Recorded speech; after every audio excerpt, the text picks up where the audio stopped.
ولقد خلقنا الإنسان في أحسن تقويم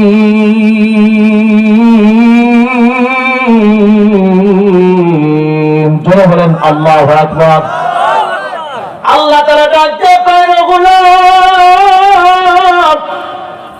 আমি আল্লাহ মানুষ তোমাদেরকে এত সুন্দর কইরা বানাইলাম আমার সমস্ত সৃষ্টি জীবের ভিতরে আমি মানুষকে সবচাইতে সুন্দর আকৃতি দিয়ে বানাইলাম এর মানে মানুষের চেহারা যেমন সুন্দর অন্য কোন মাখলুক অত সুন্দর নয় শুধু তাই নয় মানুষকে আমি আল্লাহ সুন্দর কইরা বানাইলাম শুধু সুন্দর কইরা বানাইছি তাই নয় আমি আল্লাহর যতগুলো মাখলুক আছে আমি আল্লাহর যত সৃষ্টি আছে সমস্ত সৃষ্টির ভিতরে আমি আল্লাহ মানুষকে সবচাইতে সম্মানিত করলাম মানুষের মর্যাদা সবার চাইতে বাড়ায়া দিলাম আল্লাহ তাআলা বলেন ওয়ালাকাদ কাররামনা বনি আদম আমি আল্লাহ মানুষকে সবচাইতে সম্মানিত করলাম বনি আদমকে সবচাইতে মর্যাদা দিলাম পৃথিবীর মানুষ প্রত্যেকটা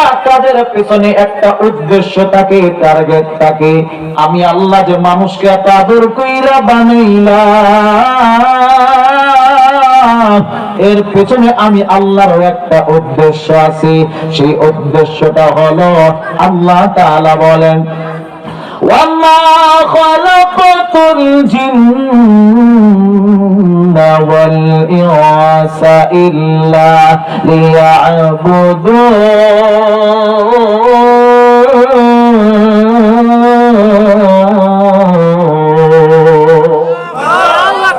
আল্লাহ তাআলা বলেন মানুষকে সৃষ্টি করার পিছনে আমি আল্লাহর একটা মাত্র উদ্দেশ্য হলো মানুষ এবং জিন জাতি দুনিয়ায় আসার পর গোলামি করবে একমাত্র কার বলেন না মানুষ ইবাদত করবে কার আর যারা বলেন মানুষ ইবাদত করবে কার আর যারা মুহাব্বতের সাথে বলেন কার আল্লাহ বলেন আমি আল্লাহ মানুষকে সৃষ্টি করার পেছনে এক নম্বর উদ্দেশ্য হলো মানুষ দুনিয়াতে আইসা আমি আল্লাহর গোলামি করবে মানুষ যখন গোলামি করবে আচ্ছা বলেন তো দেখি আমরা যদি আল্লাহর ইবাদত করি লাভ কি আমাদের না আল্লাহ আরো যারা বলেন আল্লাহর কোনো লাভ আছে আচ্ছা বলেন তো আমরা যতগুলো মানুষ এই জায়গায় আছি আমরা যদি আজকে সারা রাত ভরা আল্লাহর ইবাদত করি আমরা সারা রাত ভরা আল্লাহর বকে বড় বড় বলে ডাকতে থাকি বলেন তো আল্লাহর কি সামান্য লাভ আছে কথা বলেন সবাই পক্ষান্তরে পৃথিবীর যত মানুষ আপনি মুখ বলেন মরং বলেন চামার বলেন ডোমার বলেন হাড়ি বলেন সাঁওতাল বলেন বৌদ্ধ বলেন খ্রিস্টান বলেন ইহুদি বলেন নাসারা বলেন পুতুল পূজারী চন্দ্র পূজারী মাজার পূজারী সূর্য পূজারী গাছ পূজারী অগ্নি পূজারী এক কথায় বর্তমান পৃথিবীতে যতগুলি মানুষ আছে সমস্ত মানুষগুলো মিলে যদি আমার আল্লাহকে বড় বলে ডাক নাও দেয় সমস্ত মানুষগুলো মিলে যদি আল্লাহর ইবাদত নাও করে একটু বলেন তো আল্লাহর কি কোনো ক্ষতি আছে তাহলে যাকে বড় বলে ডাক দিলেও বড় হয় না যাকে বড় বইরা ডাক না দিলেও ছোট হয় না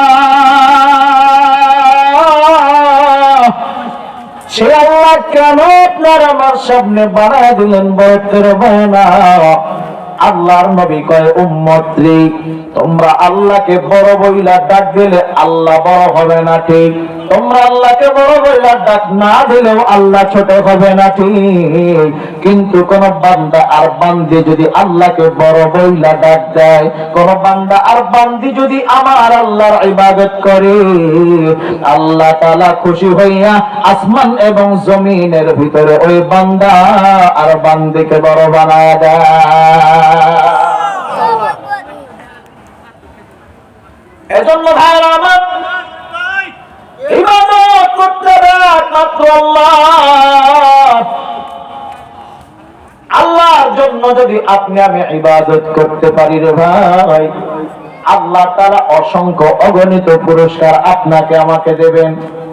এক আয়াতের ভিতরে আল্লাহ বলেন, মান আমিলা সালিহাম মিন যাকারিন আও উনসা ওয়া হুয়া মুমিন ফালানুহয়িয়ান্নাহু হায়াতান তাইয়্যিবা ওয়া লানাজজিয়ান্নাহুম আজরাহুম বিআহসানি মা কানু ইয়ামালুন। আল্লাহ তাআলা বলেন, কোন মুমিন পুরুষ হোক কিংবা নারী হোক, কেউ যদি ঈমান আনার পরে নেক আমল করে, কেউ যদি আল্লাহর জন্য ইবাদত করতে পারে, আল্লাহ বলেন আমি আল্লাহ তাদেরকে পুরস্কার দেব দুইটা। জোরে বলেন পুরস্কার কয়টা? আর জোরে বলেন কয়টা? আল্লাহ বলেন আমি আল্লাহ পুরস্কার দেব দুইটা। এক নম্বর পুরস্কার হলো ফালানুহয়িয়ান্নাহু হায়াতান তাইয়্যিবা, আমি আল্লাহ যারা আমি আল্লাহর জন্য ইবাদত করবে, আমি আল্লাহ খুশি হইয়া এক নম্বর পুরস্কার হিসাবে আমি আল্লাহ ওই সমস্ত বান্দা বান্দির নেক হায়াত বাড়ায় দেব। বলেন সুবহানাল্লাহ। এক নম্বর পুরস্কার আল্লাহ আপনার আমার নেক হায়াত বাড়ায় দিবে। সুবহানাল্লাহ বলেন। সুবহানাল্লাহ। দুই নম্বর পুরস্কার আল্লাহ বলেন, ওয়ালানাজজিয়ান্নাহুম আজরাহুম বিআহসানি মা কানু ইয়ামালুন। দুই নম্বর পুরস্কার আল্লাহ তাআলা আপনার আমার নেক আমলের উসিলায় আপনাকে আমাকে উত্তম প্রতিদান দান করবে। বলেন সুবহানাল্লাহ। কোরআনুল কারীম খোলেন, সূরা ইউনূসের 26 নম্বর আয়াতে আল্লাহ তাআলা বলেন, লিল্লাযীনা আহসানুল হুসনা ওয়া জিয়াদা। আল্লাহ তাআলা বলেন যারা আমি আল্লাহর জন্য ইবাদত করবে, যারা আমি আল্লাহর জন্য গোলামি করবে, আমি আল্লাহ তাদেরকে প্রথম পুরস্কার দেব হলো জান্নাত। হুসনা মানে জান্নাত। আল্লাহ বলেন এক নম্বর পুরস্কার আমি আল্লাহ তাদেরকে জান্নাত দেব। দুই নম্বর পুরস্কার আল্লাহ বলেন ওয়া জিয়াদা, আমি আল্লাহ জান্নাত দেওয়ার পর জান্নাত তো দেবই দেব, জান্নাত দেওয়ার পরে আমি আল্লাহ আরেকটু নিয়ামত বাড়ায়া দেব। এক নম্বরে আল্লাহ আপনাকে আমাকে জান্নাত দেবেন, দুই নম্বরে আল্লাহ জান্নাত তো দিবেই, দুই নম্বরে আবার আল্লাহ জান্নাত দেওয়ার পরে নিয়ামত আবার একটু বাড়ায়া দিবে। আসতে বলেন সুবহানাল্লাহ। আপনার আমার মাথার কাজ করে না যে জান্নাত দিবে বুঝলাম, জান্নাতের চাইতে আবার বাড়ায়া দিবে কি? কারণ জান্নাতের চাইতে বড় কোনো নিয়ামত আছে? কি মনে হয় আপনাদের, আছে কি? জান্নাত এমন একটা জায়গা, এমন কোন নিয়ামত নাই যেটা জান্নাতে নাই। কথা বলেন ঠিক কিনা? আল্লাহ বলতেছেন আমি আল্লাহ যারা ইবাদত করবে, নেক আমল করবে, তাদেরকে জান্নাত দেব, এবং জান্নাত দেওয়ার পরে আমি আল্লাহ আবার একটু বাড়ায়া দেব। সুবহানাল্লাহ। বাড়ায়া কি দিবে এটা জানার দরকার আছে না? মুফাসসিরিনে কেরামগণ বলেন আল্লাহ তাআলা যখন জান্নাতীদেরকে জান্নাত দিবেন, আল্লাহ তাআলা জান্নাতি বান্দা বান্দীদেরকে ডাক দিয়ে বলবে, গোলাম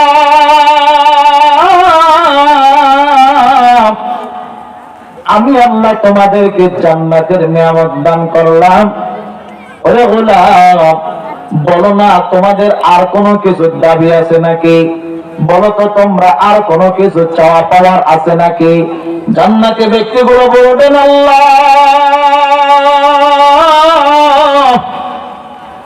আপনি দয়া কইরা আমাদেরকে যে জান্নাত দিবেন এইটাই তো বড় ভাগ্যের ব্যাপার। জান্নাতের চাইতে আর বেশি কি চাইতে পারি? ও আল্লাহ চোখের সামনে দিয়া কত আপনজনকে জাহান্নামে দিলেন, কতজনের বিবি, কতজনের সন্তান, নিজের মা বাবা পর্যন্ত চোখের সামনে দিয়া জাহান্নামে চলে গেল। ও আল্লাহ আজকে কিয়ামতের ময়দানে কত বন্ধু বান্ধব আজকে জাহান্নামে চলে গেল। আপনি যে আমাদেরকে দয়া কইরা জান্নাত দিয়েছেন, এইটাই তো বড় ভাগ্যের ব্যাপার। না না না, আমাদের আর কোনো চাওয়া পাওয়ার নাই, আমাদের আর কোনো দাবি নাই। কিন্তু একদল জান্নাতি থাকবে, চালাক জান্নাতি, চালাক উম্মত। আপনার আমার মতো বোকা না। ওই চালাক জান্নাতীরা ডাক দিয়ে বলবেন, আল্লাহ দুনিয়ায় এত আমল করলাম, এত কষ্ট করলাম, এইগুলা তো আল্লাহ জান্নাতের জন্য করি নাই, আপনাকে পাওয়ার জন্য করেছি। কথা বলেন ঠিক কিনা? বান্দাগুলো বলবেন, আল্লাহ শীতের রাত কষ্ট করে আওয়াজ বানাইয়া মসজিদে শীতের রাত্রে কাঁপতে কাঁপতে ফজরের নামাজ মসজিদে গিয়েছিলাম। আল্লাহ এইগুলা তো জান্নাতের জন্য করি নাই, আপনাকে পাওয়ার জন্য করেছিলাম। আপনাকে পাওয়ার জন্য জোহরের নামাজেও মসজিদে গেলাম, আপনাকে পাওয়ার জন্য আসরের নামাজেও মসজিদে গেলাম, আপনাকে পাওয়ার জন্য মাগরিবের নামাজেও মসজিদে গেলাম। ও আল্লাহ, আপনাকে পাওয়ার জন্য ইশারের নামাজেও মসজিদে গেলাম, আপনাকে পাওয়ার জন্য তাহাজ্জুদের নামাজে দাঁড়াইলাম।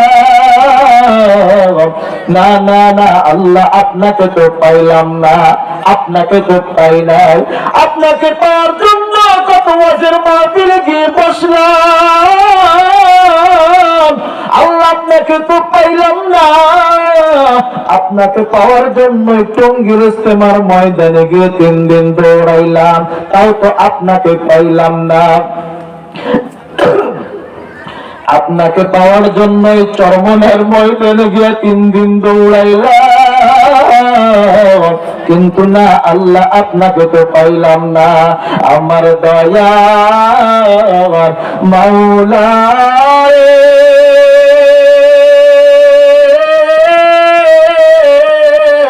আমার দয়ার মাওলা,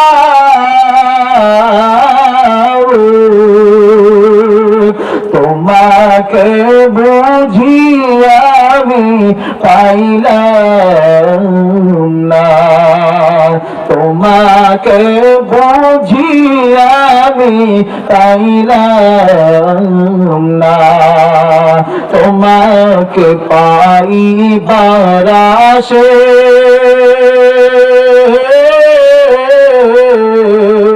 ঘুরিয়া বিদেশ বিদেশে,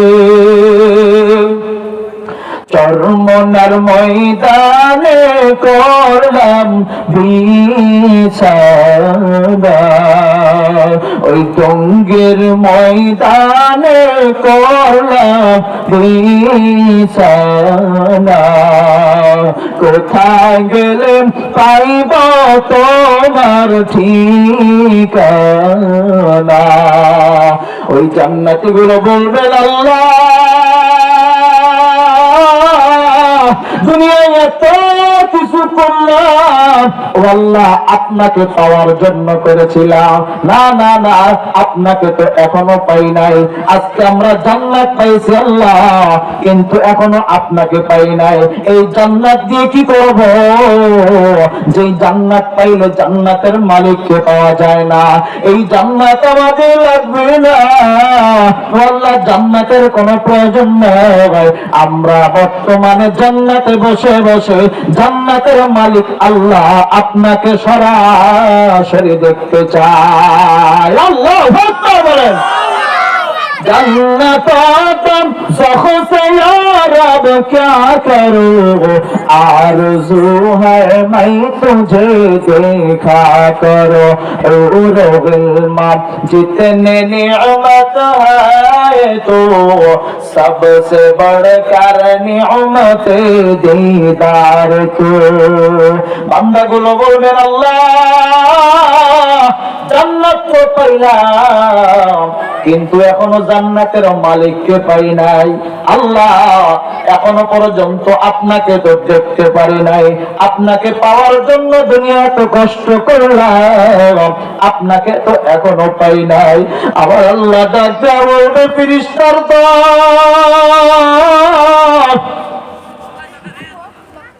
আমার বান্দাগুলো আমি আল্লাহকে দেখার জন্য পাগল হয়ে গেছি।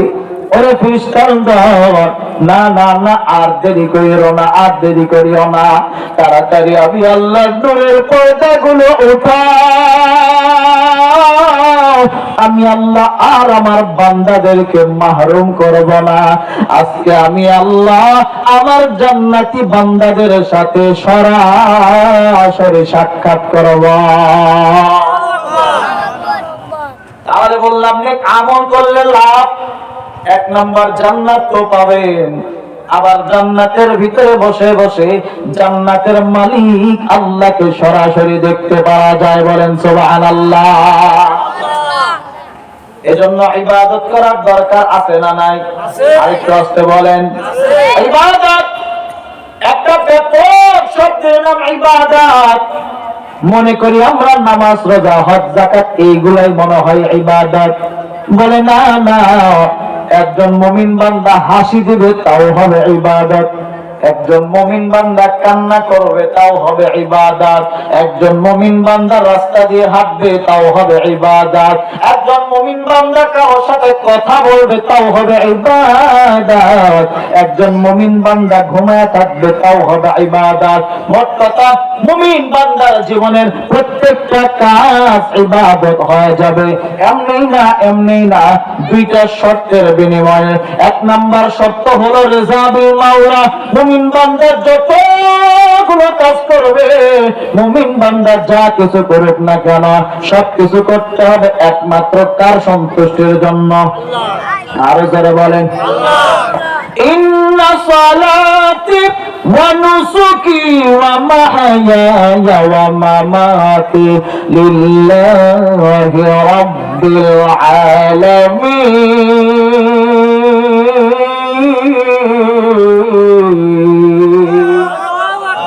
আমার সব কিছু হবে কার জন্য? আর যারা বলেন সব কিছু হবে কার জন্য? আমার সব কিছুর মালিককে। আর যারা বলেন সব কিছুর মালিককে। মোট কথা, মুমিন বান্দা সকাল থেকে নিয়ে সন্ধ্যা পর্যন্ত প্রত্যেকটা কাজ হবে আল্লাহর সন্তুষ্টির জন্য। তাহলে মুমিন বান্দার প্রত্যেকটা কাজ ইবাদত হয়ে যাবে। দুই নাম্বার শর্ত হলো তরিকা রাসূল।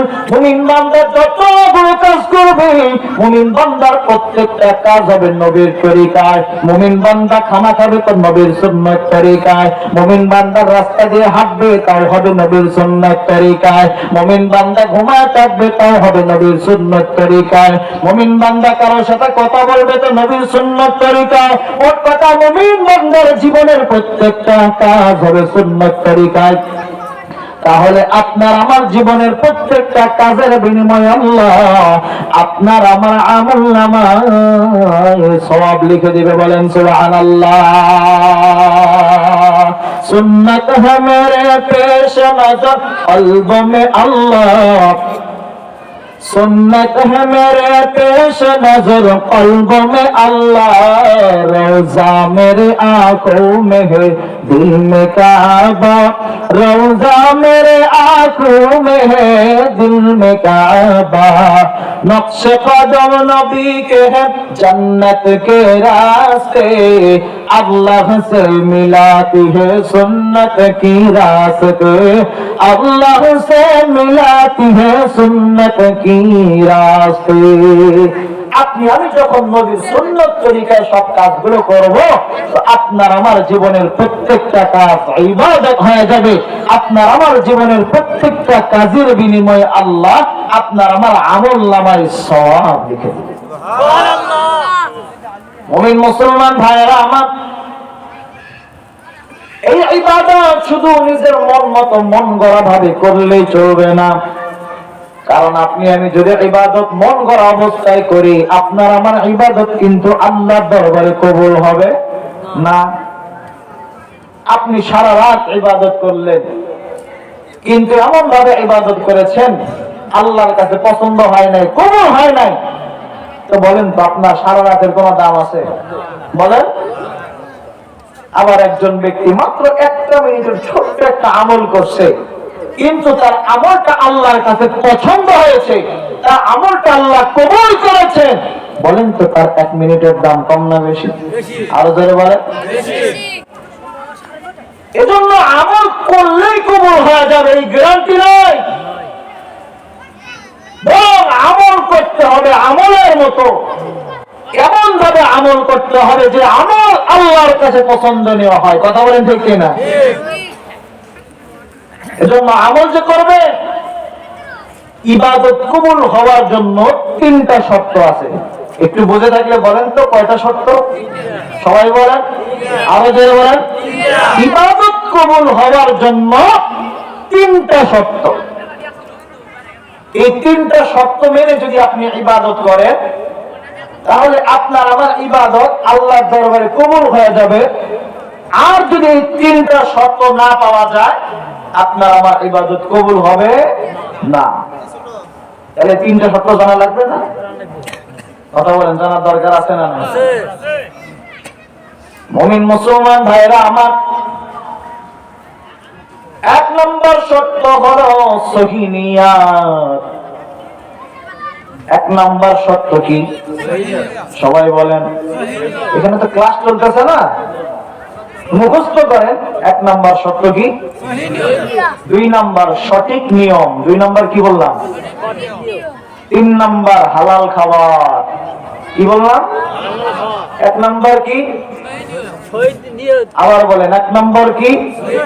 2 নম্বর সঠিক নিয়ম। 2 নম্বর বলেন সঠিক নিয়ম। 3 নম্বর হালাল খাবার। সহিহ নিয়ত করতে হবে। ইবাদত যে করবেন, ইবাদত করার আগে একটু চিন্তা ভাবনা করেন, এই ইবাদতটা আপনি কেন করছেন, কার জন্য করছেন। আপনার উদ্দেশ্য যদি হয় দুনিয়ার মানুষকে দেখানো, ওই ইবাদতের কোনো দাম নাই। এজন্য সবকিছু করা লাগবে কার জন্য? ইবাদত করার আগে নিজের নিয়তকে শুদ্ধ করতে হবে যে আমি এই ইবাদত একমাত্র আমার আল্লাহর সন্তুষ্টির জন্যই করছি। কথা বলেন ঠিক কিনা? মুমিন মুসলমান ভাইরা আমার, এজন্য নবীজি বলেন ইন্নামাল আমালু বিন্নিয়াত। বান্দা যত আমল করবা, প্রত্যেকটা আমল এর সওয়াব আসবে নিয়তের উপরে ভিত্তি করে। আপনার আমার নিয়ত যদি ভালো হয়, আপনার আমার আমলের সওয়াবও আসবে ভালো। আর আপনার আমার আমলের নিয়ত যদি খারাপ হয়, আপনার আমার আমলের সওয়াবও আসবে খারাপ, প্রতিদানও আসবে খারাপ। বিশ্ব নবী আখিরি জামানার পয়গম্বর যখন দুনিয়া থেকে বিদায় নিয়ে চলে গেছে, নবী আর দুনিয়ায় নাই। সাহাবায়ে কেরামদের যুগ চলতেছে, নবী দুনিয়ায় নাই, নবী দুনিয়ায় নাই। এমন সময় একজন তাবেঈ হযরত সুফাই আল আসবাহী নামক একজন ব্যক্তি মদিনায় আয়েশা হযরত আবু হুরায়রা রাদিয়াল্লাহু আনহুর সামনে দাঁড়ায় গেছে। দিয়া কয়, আবু হুরায়রা, নবী তো দুনিয়ায় নাই। আপনি তো নবী থেকে অসংখ্য অগণিত হাদিস বর্ণনা করেছেন। ওগো আবু হুরায়রা, আমাকে আপনি মেহেরবানি করে এমন একটা হাদিস শোনাবেন।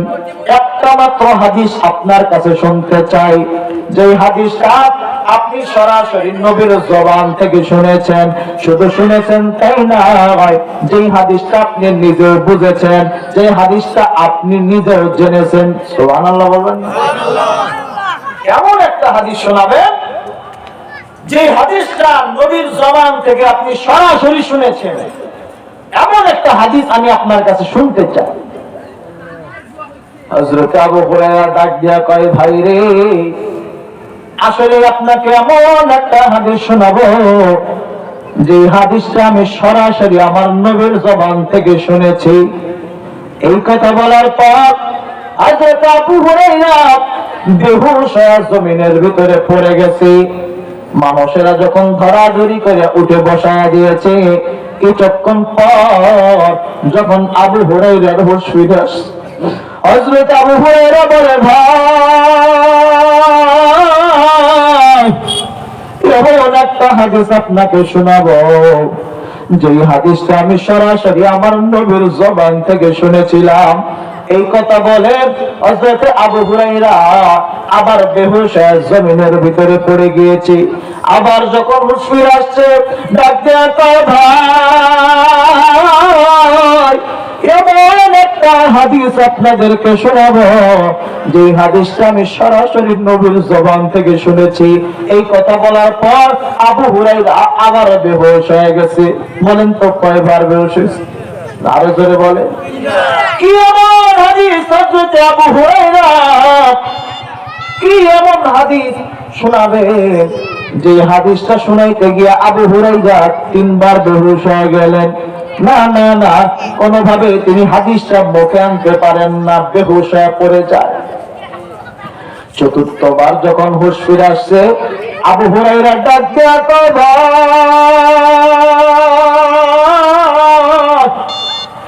এমন একটা হাদিস আপনাকে শোনাবো, যে হাদিসটা আমি নবীর জবান থেকে শুনেছি। শুধু শুনেছি তাই নয়, এই মুহূর্তে আমরা যে ঘরের ভিতরে বসা, ঠিক এই ঘরের ভিতরে বসে বসে আমি আমার নবীর জবান থেকে এই হাদিসটা শুনেছিলাম।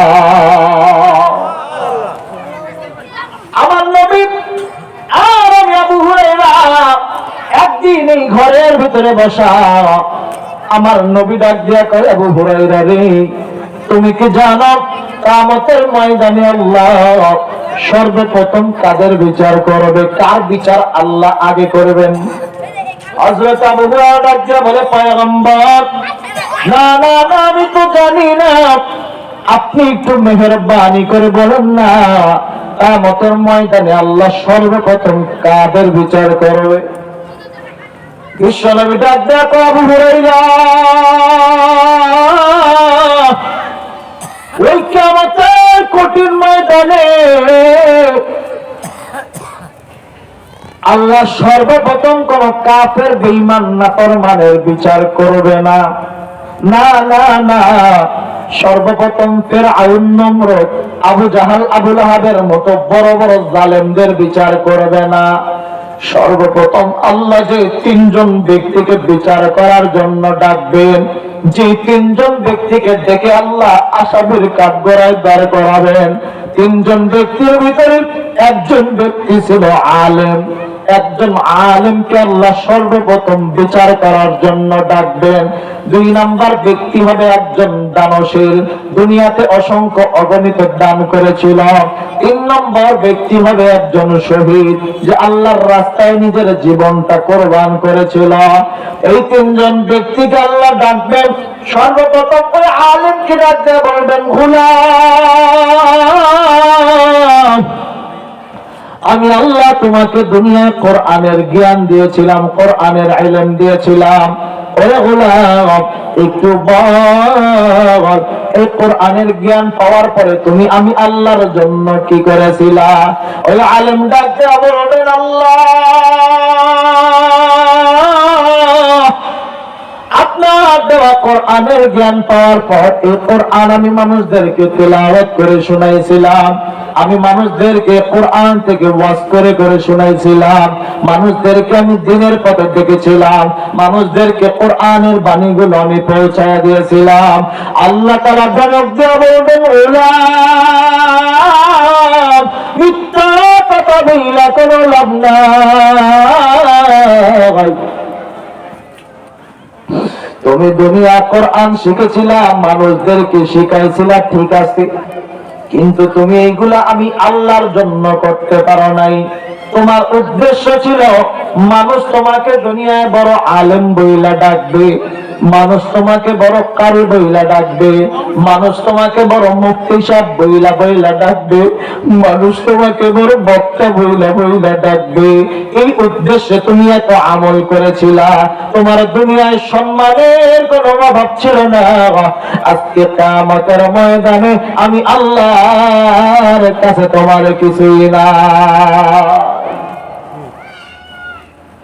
এরপর 2 নম্বর ব্যক্তিকে আল্লাহ ডাক দিয়ে বলবেন, গোলাম, দুনিয়াতে আমি আল্লাহ তোমাকে এত সম্পদের মালিক বানিয়েছিলাম, ওরে গোলাম, এত এত সম্পদ পাওয়ার পরে বলো না আমি আল্লাহর জন্য তুমি কি করেছিলা? ওই ব্যক্তি বলবেন, আল্লাহ আমার সম্পদ থেকে আমি মসজিদে দান করেছিলাম, আমি তো মাদ্রাসায় দান করেছিলাম, আমি তো ওয়াজ মাহফিলে অসংখ্য গণিত দান করেছিলাম। আল্লাহ তাআলা বলবেন, মিথ্যা কথা বললে কোনো লাভ নাই। তুমি দুনিয়াতে দান করেছিলে ঠিক আছে, কিন্তু তুমি আমি আল্লাহর জন্য করতে পারো নাই। তোমার উদ্দেশ্য ছিল মানুষ তোমাকে বড় দাতা বলে ডাকবে, মানুষ তোমাকে বড় দানশীল বলে ডাকবে, মানুষ তোমাকে বড় দানবীর বইলা মারহাবা দেবে। এই উদ্দেশ্যে তুমি দুনিয়ায় দান করেছিলা। দুনিয়াতে তোমার সম্মানের কোনো অভাব ছিল না। আজকে কিয়ামতের ময়দানে আমি আল্লাহর কাছে তোমার কিছুই না। এরপর 3 নম্বর ব্যক্তিকে ডাকতে বলবেন, আরে শহীদ বলো না দুনিয়াতে আমি আল্লাহর জন্য কি করেছিলাম?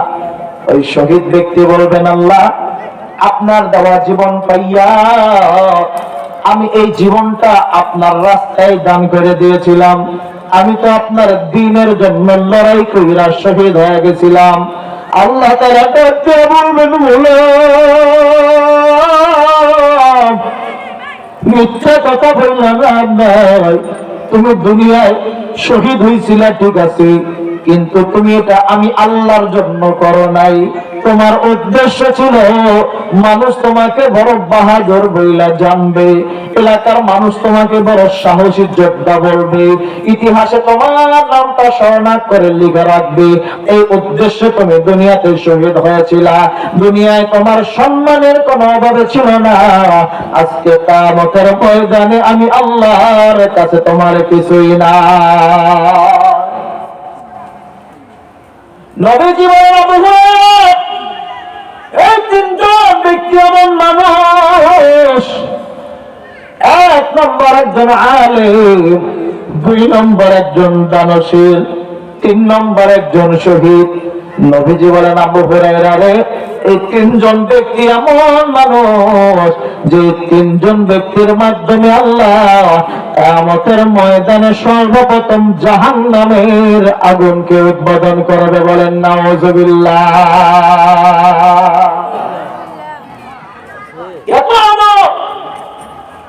এত আমল করার পরেও কিয়ামতের ময়দানে কোনো লাভ নাই, কারণ নিয়তে ভেজাল, সহি নিয়তে আমল করে নাই।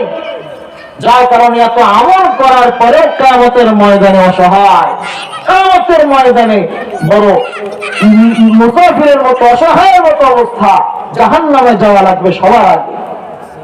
তাহলে আমি যে আমল করি, আবার আমল করলে দুনিয়ার ভেজাল্লা আমল, এই আমল দিয়ে আল্লাহর দরবারে চলবে নি? কথা বলেন। সবকিছু করা লাগবে কার জন্য? আরে যারা বলেন, কিয়ামতের ময়দান বড় ভয়ঙ্কর,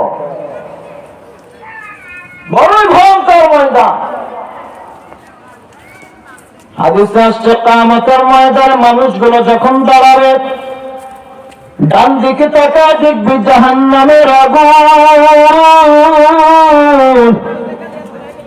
বাম দিকে তাকায় দেখবে জাহান্নামের আগুন, সামনের দিকেও তাকায় দেখবে জাহান্নামের আগুন,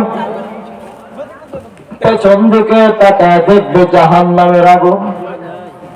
যেদিকে তাকাইবে শুধু জাহান্নামের আগুন দাও দাও দাও দাও করে জ্বলে। দুনিয়া থেকে ওই সূর্যটা এত দূরে দেখতে পাও, ওই সূর্যটা কিয়ামতের ময়দানে কিন্তু মাথার আধা হাত কাছে চলে আসবে। এই সূর্যের প্রচন্ড তাপের কারণে ময়দানে মাশরের জমিনটা তামার মতো লাল হয়ে যাবে।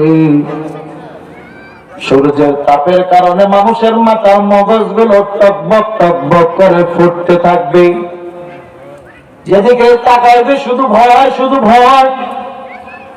নবীজি বলেন, ও আয়েশা, আমি নবীর 2টা সময়ের কথা মনে আসলে আমি নবীর বড় কষ্ট হয়।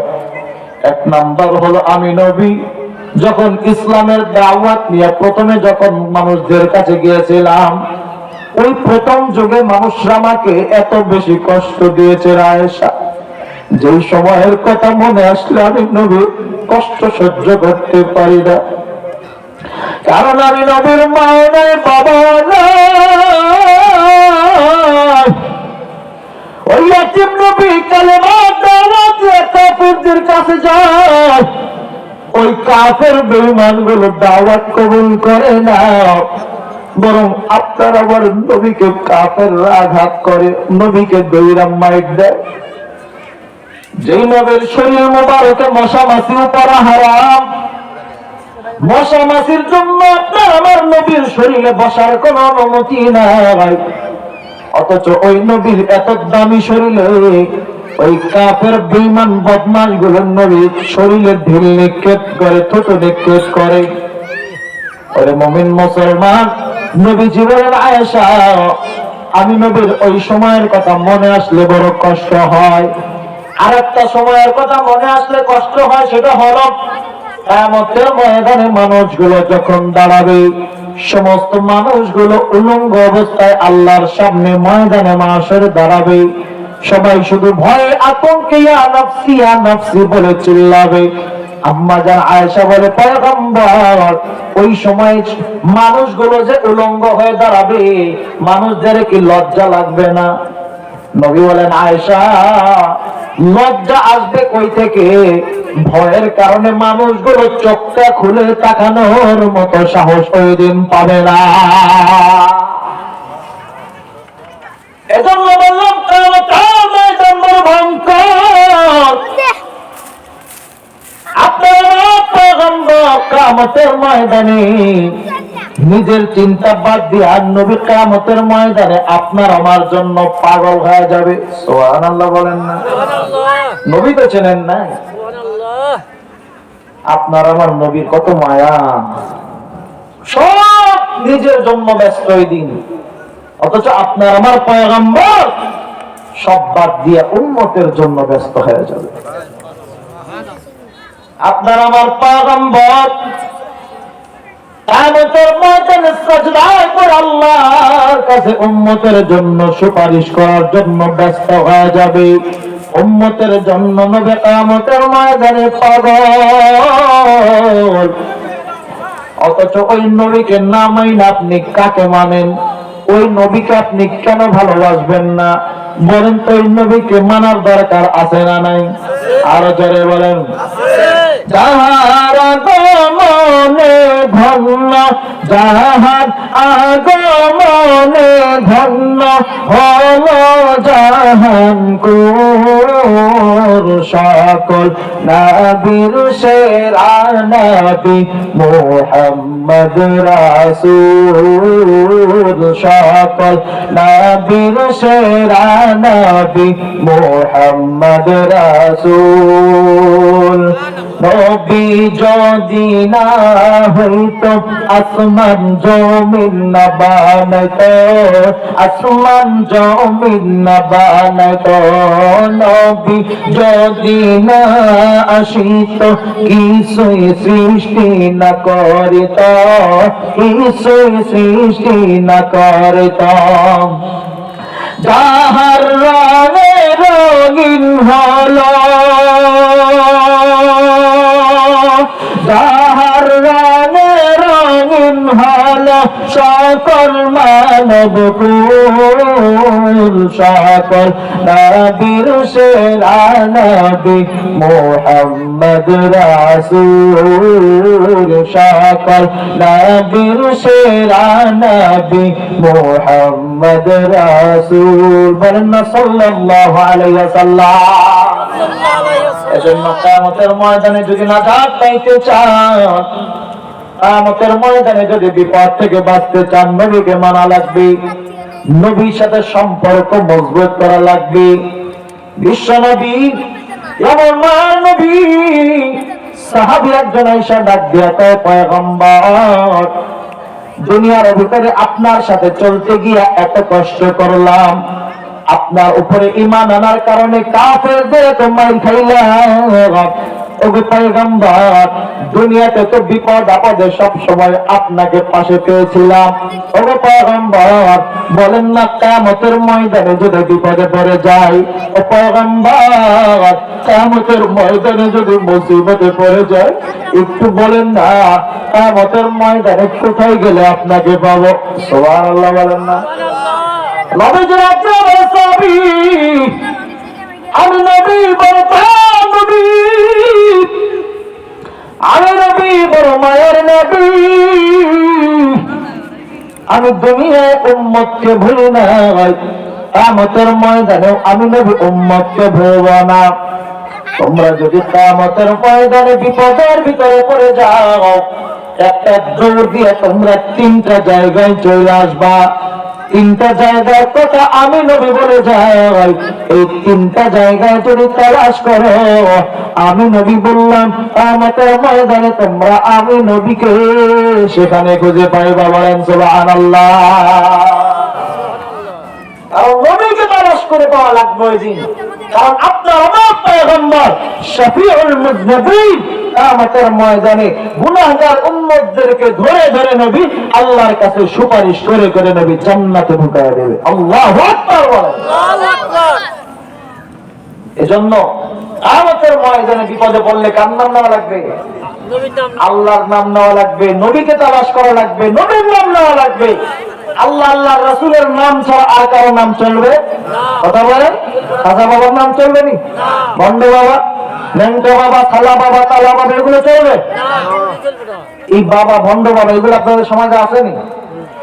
এই ভণ্ডদের নাম যদি কিয়ামতের ময়দানে না দেখবেন, যারা ভণ্ড পীরদের কাছে মুরিদ হয়, নামাজ নাই, রোজাও নাই, যাকাত নাই, হজ নাই, কিচ্ছু নাই, সারাদিন গামজালায় পড়ে থাকে। যদি বলেন কি রে কিয়ামতের ময়দানে কি যাওয়ান লাগবো না, মরা কি লাগবো না? বলবে আরে বেটা, যেই পীরে মুরিদ হইছি আর কিসের টেনশন, আমার বাবা থাকতে আমার কোনো টেনশন নাই, বাবা আমারে পার করে দিবে। আচ্ছা বলেন, যেগুলো বলে কি বলে না? বলে বলে কেন বলে? তাদের মস্তিষ্ক নষ্ট হয়ে গেছে, ইমান দুর্বল হয়ে গেছে, ইমান নাই, তারা শিরক করে ফেলেছে ভণ্ড পীরের কাছে মুরিদ হওয়ার কারণে।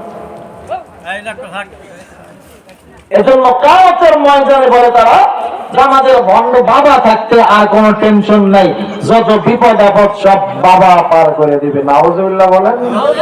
বাবার কোনো ক্ষমতা আছে? বলে কিরামান কাতিবিন, রোজ হাসরের দিন আল্লাহর কাছে যদি করে অভিযোগ, আমি বলবো দুনিয়ায় ছিলাম খাজা বাবার লোক। নাউজুবিল্লাহ কয় না? আরো জোরে বলেন। বলেন তো এই কথা যদি কিয়ামতের ময়দানে বলে, জুতার বাড়ি কি একটা মাটি পড়বে? আরো জোরে বলেন। অথচ গানটা যদি এমন হয় তো কিরামান কাতিবিন, রোজ হাসরের দিন আল্লাহর কাছে যদি করে অভিযোগ, আমি বলবো দুনিয়ায় ছিলাম মুহাম্মাদের লাশ। रोज़ महशर में जब हमें ले लेके जाएगा, मैं रो रो के कह देगा कि हम उम्मत हो मोहम्मद का। साहिल से लगा तो मेरे इश्क़ का सफीना, आंखों से देखा दो मुझे मक्का व मदीना। घर सुन्नत नबवी की करे पैरवी उम्मत, तो पास निकल जाएगा फिर उसका सफीना। বলেন তো কিয়ামতের ময়দানে ভণ্ডদের নাম নিলে কোনো বাঁচার উপায় আছে? এজন্য ভণ্ড পীরের কাছে যাওয়া যাবে না। ঈমান তো বড় দামি সম্পদ, ভণ্ড পীরদের কাছে যাইয়া এই ঈমান গুলো নষ্ট করা যাবে না। দেখবেন ঈমান তো যাবেই যাবে, ভণ্ড পীরের কাছে মুরিদ হইলে ঈমান তো যাবেই, দেখবেন পাশাপাশি মস্তিষ্ক নষ্ট হয়ে যায়, ব্রেন নষ্ট হয়ে যায়। কেমনে? দেখবেন আপনার এলাকাতেই লক্ষ্য করে দেখবেন, যে ব্যক্তিটা, যে পোলারা বছরে একবার নিজের আপন বাপ মাকে গরুর গোশত কিনা খাওয়ায় না, বছরে একবার নিজের বাপ মাকে একটু যত্ন করে খাওয়ায় না, ওই সর্বনাশাটাও দেখবেন বছরে একবার আমার গরু কিনা ওই গরুটা বাবার দরবারে নেওয়া যায়। কথা বলেন, কথা বলেন, আছে না নাই? আমি যাইতাম গণেশা বাবার দরবারে, আমি যাইতাম গণেশা বাবার দরবারে। বাবার বিরহ জ্বালা চলে অন্তরে, আমি যাইতাম গণেশা বাবার দরবারে। বলে কি বলে না? বাবা জানা আমার নূরেরই পুতুল, বাবা জানা আমার জান্নাতের ফুল। নাউজুবিল্লাহ বলেন। ওরে জিন পরি ফেরেশতা পাগল বাবার জিকিরে, আমি যাইতাম গণেশা বাবার দরবারে। বলেন তেমন ভণ্ড আপনার আমার সমাজে আছে না? না। অথচ এই বাবাগুলো খোঁজ নিলে দেখবেন আমাদের বগুড়া যান, বগুড়া মহাস্থানে যদি আপনি যান, দেখবেন যে পীর নামের বদমাশ গুলো বসে আছে। দেখবেন শরীরে তো কোনো কাপড় নাই, থাকলে একটা ছালা আছে, কালো হয়ে গেছে, চুল এত বড় বড় লম্বা হয়ে গেছে, জটলা বেঁধে গেছে, কয়েক মাস হলো গোসল করে না, দুর্গন্ধে যার আশপাশ দিয়ে হেঁটে যাওয়া যায় না, ওইগুলা নাকি আবার পীর। ওইগুলা কি? আরে বলেন ভণ্ড পীর। কি পীর? হাজার নামে মাজার করে দেখায় যারা খাজার শান, খাজার নামে মাজার করে দেখায় যারা খাজার শান, দিনে করে ভণ্ডামি আর রাত্রে মারে গাজায় টান। কথা বলেন, কথা বলেন। দিনে করে ভণ্ডামি আর রাত্রে মারে গাজায় টান, খাজার নামে মাজার করে দেখায় যারা খাজার শান, দিনে করে ভণ্ডামি আর রাত্রে মারে গাজায় টান। কথা বলেন ঠিক না বেঠিক? নামাজ রোজার ধার ধারে না, পর্দা সে তো নাই, মুরিদের সেজদা করে ভণ্ড পীরের পায়। কথা বলেন। নামাজ রোজার ধার ধারে না, পর্দা সে তো নাই, মুরিদের সেজদা করে ভণ্ড পীরের পায়। মাজারে সারা বেলা চলে ও নারীর মেলা, মাজারে সারা বেলা চলে ও নারীর মেলা, আমল সব ধ্বংস হবে, থাকবে না তাদের ঈমান, দিনে করে ভণ্ডামি আর রাত্রে মারে গাজায় টান, খাজার নামে মাজার করে দেখায় যারা খাজার শান, দিনে করে ভণ্ডামি আর রাত্রে মারে গাজায় টান। কথা বলেন ঠিক না বেঠিক? ল্যাংটা বাবার মতো কত ভণ্ড বাবা আছে, দুর্গন্ধে যায় না টেকা গেলে তাদের কাছে। কথা যায় না? ল্যাংটা বাবার মতো কত ভণ্ড বাবা আছে, দুর্গন্ধে যায় না থাকা গেলে তাদের কাছে। ল্যাংটার মুড়িতে যারা তারা হবে সর্বহারা, দেওয়ানবাগের মুড়িতে যারা তারা হবে সর্বহারাম, আমল সব ধ্বংস হবে, থাকবে না তাদের ঈমান, দিনে করে ভণ্ডামি আর রাত্রে মারে গাজায় টান, খাজার নামে মাজার করে দেখায় যারা খাজার শান, দিনে করে ভণ্ডামি আর রাত্রে মারে গাজায় টান। কথা বলেন ঠিক না বেঠিক? এজন্য ভাইরা আমার, এই ভণ্ড পীরদের কাছে গিয়ে ঈমানটা নষ্ট করা যাবে না।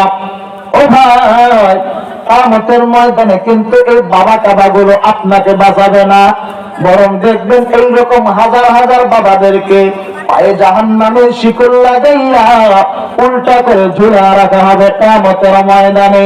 এই জন্য কিয়ামতের ময়দানে যদি বাঁচতে চান, কিয়ামতের ময়দান বড় ভয়ঙ্কর। ওই দিন আপনাকে আমাকে বাঁচার জন্য নিজের চিন্তা নিজেই করা লাগবে। ইয়াউমা ইয়াফিরুল মার'উ মিন আখিহি ওয়া উম্মিহি ওয়া আবিহি ওয়া সাহিবাতিহি ওয়া বানি। ওই দিন আপনজন গুলো একে একে আপনার থেকে পালায়া যাবে। দেখবেন মাও নাই, বাবাও নাই, কেউ ওই দিন আপনার পাশে থাকবে না। এমন ভয়ঙ্কর দিন, ইয়াউমা ইয়াকুমুর রূহু ওয়াল মালাইকাতু সাফফান লা ইয়াতাকাল্লামুনা ইল্লা মান আদিনা লাহুর রহমান। ওই দিনটা এত ভয়ঙ্কর, যেই দিনের ভয়ের কারণে দুনিয়ার সাধারণ কোন মানুষ তো দূরের কথা, কোন ফেরেশতা তো দূরের কথা, কোন নবী রাসূলের আল্লাহর সামনে দাঁড়ায় একটা কথা বলার সাহস থাকবে না। ময়দানে মাশরের জমিনটা বড় ভয়ঙ্কর। আল্লাহ তাআলা ধমক দিয়ে বলবেন মানিল মুলকুল ইয়াউম। আল্লাহ তাআলা বড় বিকট আওয়াজ দিয়ে আপনাকে আমাকে ধমক দিবেন, ধমক। আল্লাহ বলবেন লিমানিল মুলকুল ইয়াউম। ওরে বান্দা বলো আজকের রাজত্ব কার, আজকের বাদশাহী কার? দুনিয়ায় সামান্য হায়াত পাইয়া এত বাহাদুরি করলা, এত মাস্তানি করলা, বদমাইশি করলা, আমি আল্লাহর ইবাদত করলাম না, বলো না আজকের রাজত্ব কার? আল্লাহর আওয়াজ এত ভয়ঙ্কর হবে, কারো সাহস থাকবে না আল্লাহর প্রশ্নের জবাব দেওয়ার। আল্লাহ তাআলা নিজে আবার নিজের প্রশ্নের জবাব দিয়ে বলবেন লিল্লাহিল ওয়াহিদিল কাহ্হার।